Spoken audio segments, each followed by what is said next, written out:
Assalamualaikum warahmatullahi wabarakatuh. Alhamdulillahilladzi arsala rasulahu rahmatan lil alamin. Wassalatu wassalamu ala nabiyil amin sayyidina Muhammadin fil mujahidin fi sabilil haqqi waddin.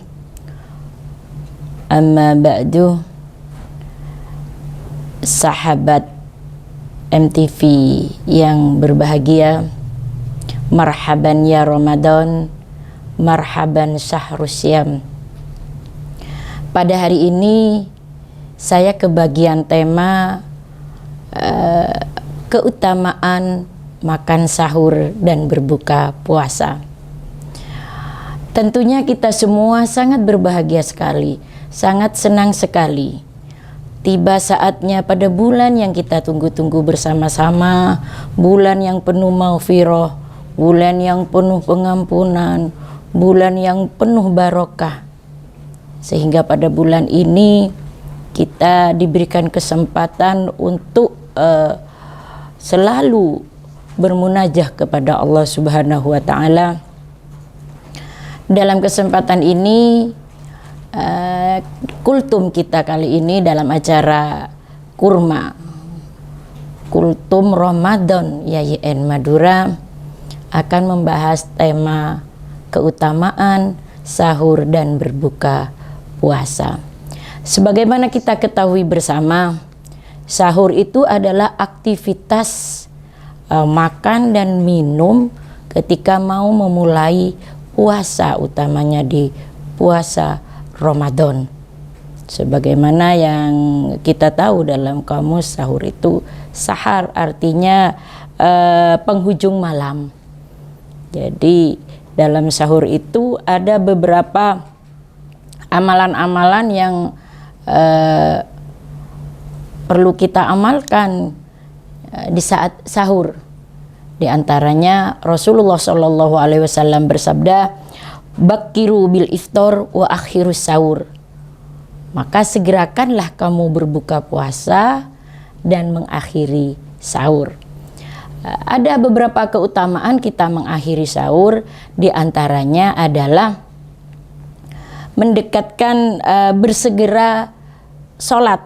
Apalagi ini nyambung ketika kita sudah berhenti, diingatkan dengan istilah imsak. Imsak itu artinya menahan.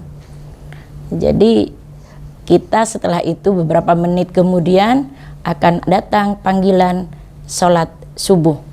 Keutamaannya yaitu ketika kita selesai sahur, paling tidak kita isi waktu sekian menit itu untuk menjelang subuh dengan berbagai kegiatan yang tentunya sangat berguna. Kegiatan atau ibadah yang sangat berpahala. Salah satu contoh diantaranya mengisi dengan membaca Al-Quran atau mengaji. Tidak terasa setelah itu langsung adzan dan kita bisa sholat subuh tepat pada waktunya. Artinya tidak mulur-mulur. Yang kedua keutamaannya itu ketika kita sahur dengan memakan makanan dan minuman tentunya yang dianjurkan oleh agama dan tenaga kesehatan tentunya yang bergizi. Bahkan Rasulullah itu bersabda sebaik-baiknya orang makan sahur adalah juga disertai dengan kurma. Nah, bukan kurma kultum Ramadannya YIN, tapi kurma yang beneran. Bahkan Rasulullah itu dulu makannya kurma rutop yang masih muda. Kalau tidak ada kurma buah yang kering juga tidak apa-apa. Dan itu sangat menyehatkan. Kenapa harus sahur? Dari segi kesehatan juga karena lambung kita itu bisa menahan lambung kita bisa mengunyah makanan antara 7 sampai 9 jam kemudian. Berikutnya juga mengurangi kelelahan dan rasa sakit kepala. Kadang ada banyak, tentunya bukan keluarga besar kita. Ingat hadis Rasulullah, tasahharu fa innas sahuri barokah. Maka makanlah sahur, karena sesungguhnya dalam sahur itu ada penuh barokah. Nah, walaupun katanya hadis Rasulullah sahurnya hanya dengan minum air seteguk air minum atau dengan satu kurma. Apalagi dengan makan makanan yang berat. Kalau tadi air dan kurma itu hanya makanan ringan, apalagi ditambah makanan berat yang bergizi, 4 sehat 5 sempurna, tentunya itu bekal, sumber energi agar kita kuat menahan lapar, menahan haus dalam keseharian selama 24 jam dari imsak sampai buka puasanya. Nah, ini yang berikutnya, mendekatkan waktu ibadah. Karena dalam waktu sahur itu ada waktu ibadah. Jadi antara sholat malam, qiyamul lail, tahajud, lalu ada sahur itu sendiri, setelah sahur baru ada subuh kan gitu. Makanya di antara ketiga-tiganya ini ada waktu yang dekat. Sehingga kita kalau dirasa lama, kita tidur lagi nanti kebablas subuhnya. Makanya yang bagus itu adalah setelah qiyamul lail baru kita sahur, dan setelah sahur jangan tidur dulu, tunggu subuh dulu. Setelah sholat subuh mau olahraga ringan dan lain sebagainya, baru setelah itu istirahat boleh. Nah, berikutnya dari keutamaan sahur itu sendiri, kalau orang bersahur itu ada waktu istijabah. Nah, terkabulnya doa. Jadi di saat-saat sahur itu Allah membukakan pintu istijabah, terkabulnya doa. Jadi kita misalnya menunggu dari sahur ke subuh, itu setidaknya kita banyak berzikir, istighfar, zikir, lalu berdoa kepada Allah Subhanahu wa taala, karena di situ adalah waktu terkabulnya doa. Nah, ini ada beberapa keutamaan, salah satu di antaranya yang saya sebutkan, dan masih banyak yang lainnya lagi.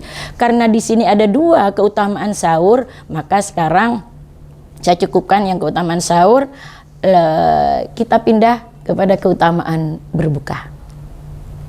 Baiklah sahabat IAM TV, kalau tadi kita sudah menjelaskan tentang keutamaan sahur, mendekatkan waktu berdoa, maka yang selanjutnya keutamaan sahur yang berikutnya adalah dianjurkan ketika bersahur kita berdoa.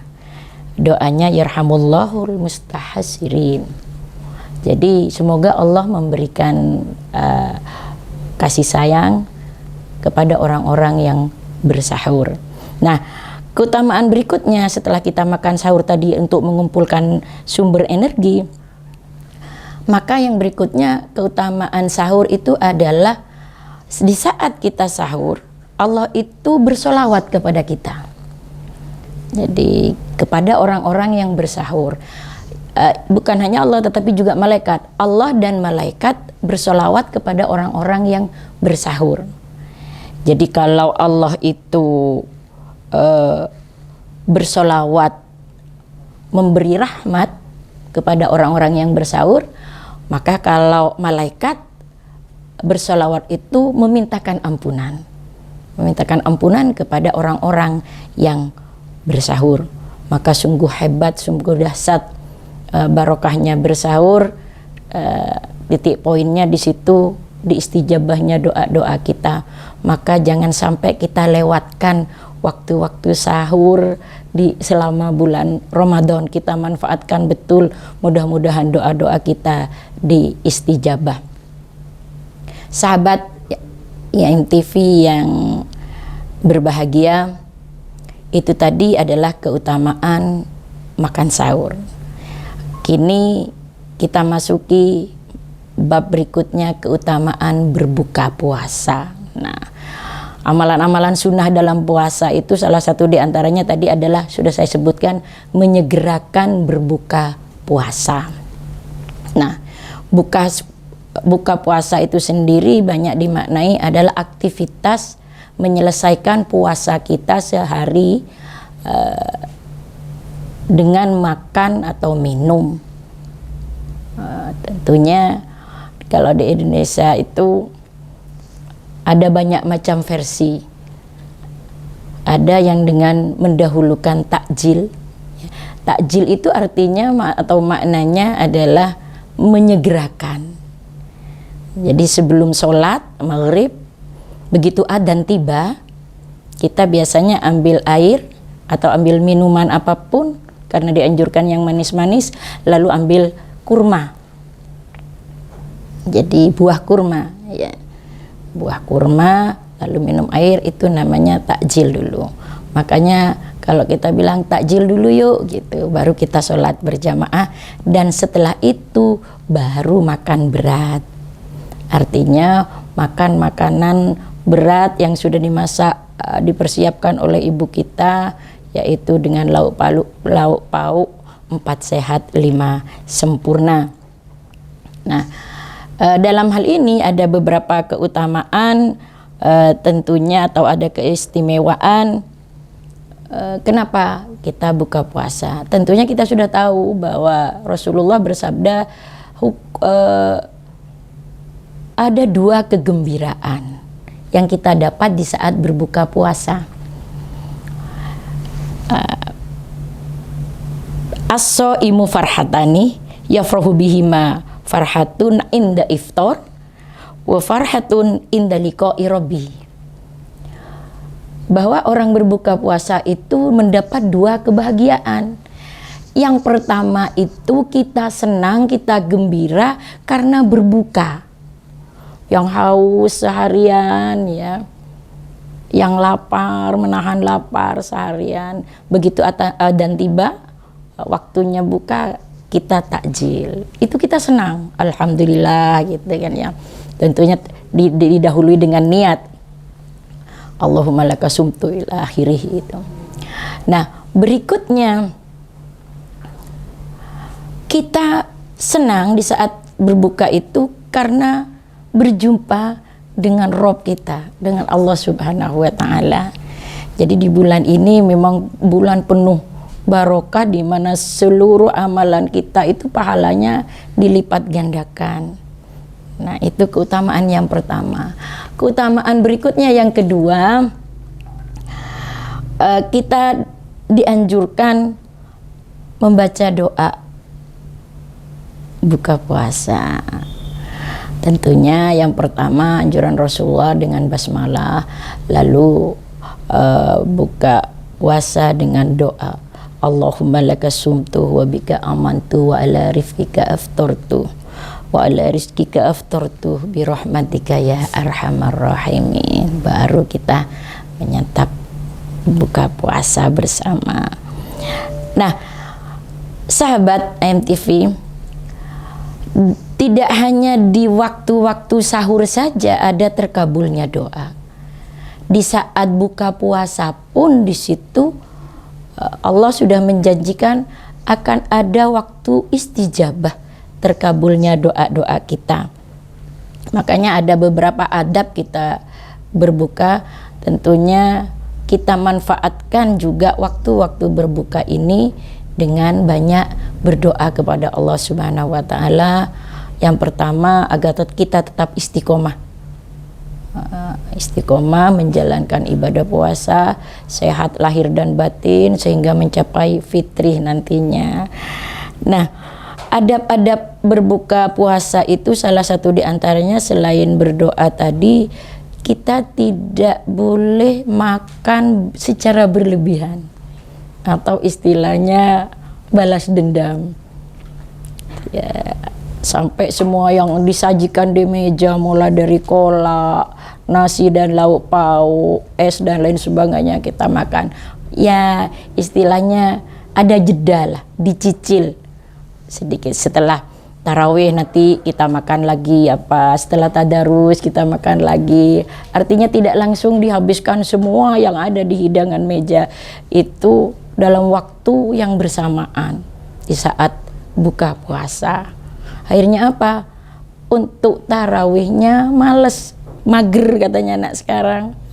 Katanya anak zaman now mager. Apa mager? Males gerak.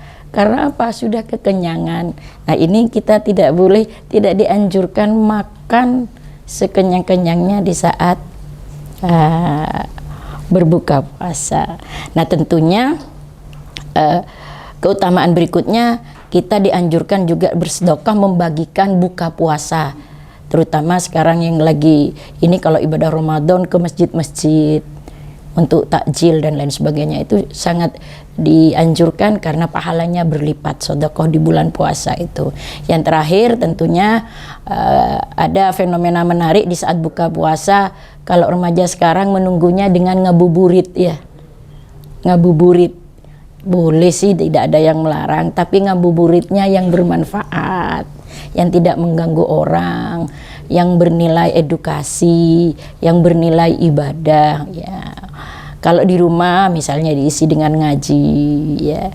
Kalau sedang ngaji ingin pindah dengarkan televisi boleh, melihat acara-acara tayangan Al-Quran dan sebagainya, atau ceramah-ceramah untuk menunggu buka puasa. Itu insya Allah buka puasa kita akan saling bermanfaat.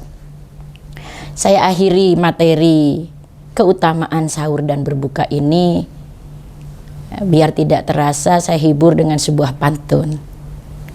Beli benang wadah Mika, tokonya di Cimahi, sungguh senang saat berbuka karena doa diijabahi. Wallahul muwaffiq ila aqwamit thoriq. Assalamualaikum warahmatullahi wabarakatuh.